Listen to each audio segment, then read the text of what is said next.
It's the off season, everyone, and look where we are.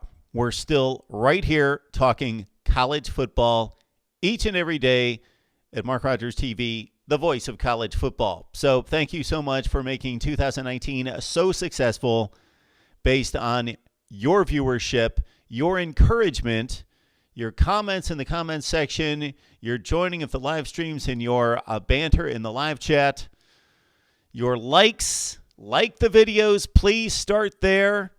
And also, of course, share the videos on social media and subscribe right here at MarkRogersTV, the voice of college football. And if you have not seen enough to yet subscribe, then check out the videos and see if we don't deliver the best and very most consistent coverage of college football each and every day. And even if you don't agree with me, I do my very best to bring on unique opinions from across college football bloggers, broadcasters, and writers. And then also, of course, even if you may not agree with me, you must admit that I love college football and I do my best to cover it. All right. I need to do a better job in 2020 of responding to your comments. I did not yet tally the number of comments that came in 2019, but it was mighty impressive and a huge, enormous, mega increase over 2018. I'm going to guess we had like 35,000 comments come in 2019. I'm going to get that total and get it out to you. Also, many of you go way beyond the Call of Duty when it comes to the comments, the likes, encouraging others to comment, and contributing in the super chat. I am going to and need to and want to so much recognize you. So we're going to need to come up with some creative ideas in how we can do that, but starting with just basically a shout out to all of you, and we'll do that soon. But we're going to start in that direction by responding to viewer comments because I've been not as good at this as I need to be, and I hope that all of you understand. And it seems as though just about all of you do understand that I cannot respond to the comments. I cannot respond to many comments because then I wouldn't be able to produce the content and be able to build this out the way we need to sustain it and grow it and develop it into the very best college football channel imaginable. All right, so I'm going to start with the video that I posted just after Minnesota's win over Auburn in the Outback Bowl. Our instant analysis. Thank you for about 3,400 views on this video and 59 comments. Let's see what we've got. So I never could quite gather what PJ Fleck was saying when he's interviewed.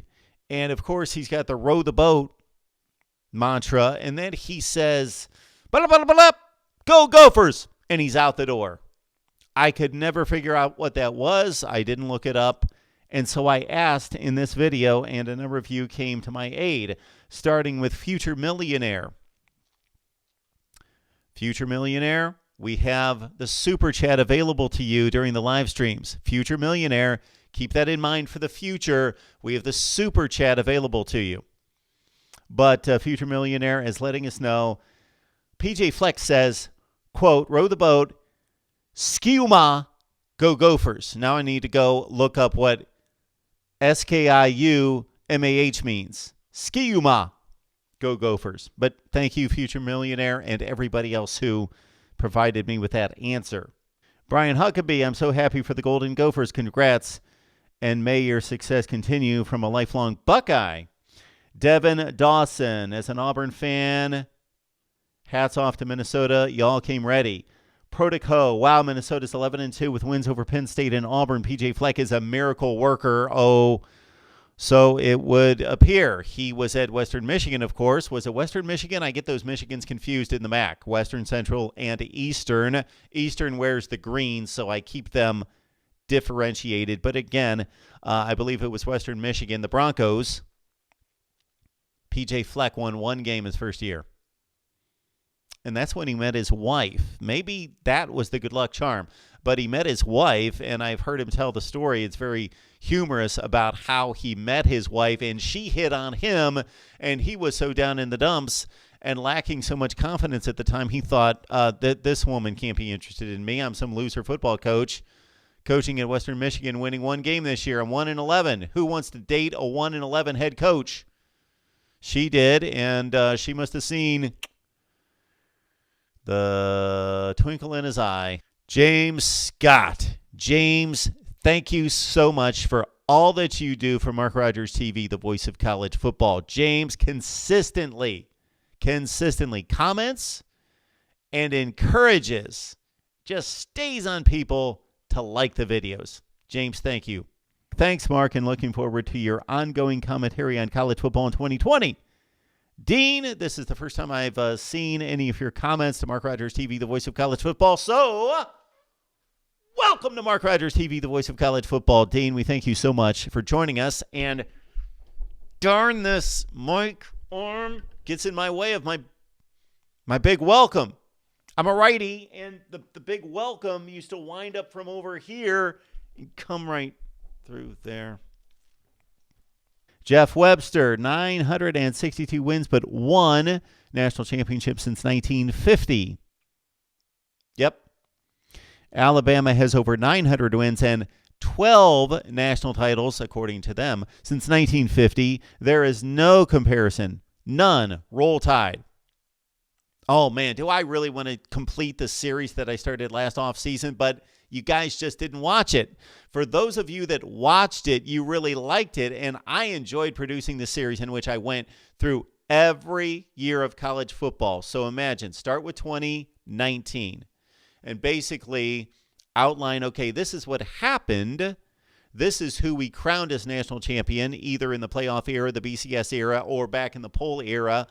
But let's take these factors into consideration, that these teams were not considered or these teams were left out, and their resume based on A, B, C, and D was just as impressive and just as valid and relevant as this team. So the national championship is secure. Either this team earned it. Florida State, 2013, they went undefeated. They were the only team in college football that went undefeated. Therefore, they were the national champion. But many other years, we could call into question, this team deserved it. This team had a shot. This team should have been given consideration. This team's resume. The year 2000, of course, with Miami, Florida State, and Washington all losing one game. Washington beat Miami. Miami beat Florida State, but Florida State got in to play Oklahoma. Those kind of years when there needs to be context given to the situation and the awarding of a national championship, or in this era of the BCS and now the playoff, the awarding of playoff spots as an invitational, not a true playoff. So 12 national championships for Alabama.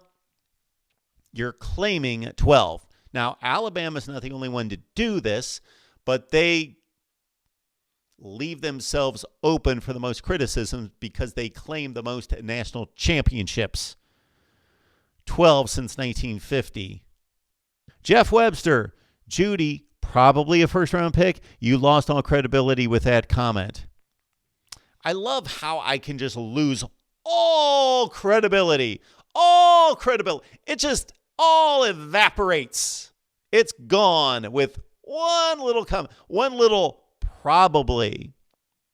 One little probably. Even if it may have slipped out of my mouth, I don't remember exactly what I was stating there. But apparently I said that Jerry Jeudy was probably a first-round pick. Oh, so I have lost all credibility. People, be careful what you say. Be careful what you say. And if anyone out there hears you online, you better just, every word needs to be completely on point every time. From Matthew Shane, Rogers is always wrong and hates Oregon. My hatred for Oregon is legendary. Brad Pix writes back, you hear this, Mr. Rogers? Time to repent and do the Ducky. Rubber duck, duck, rubber duck, ducky. Duck, duck, rubber duck, duck, duck. Don't get soap in your eyes.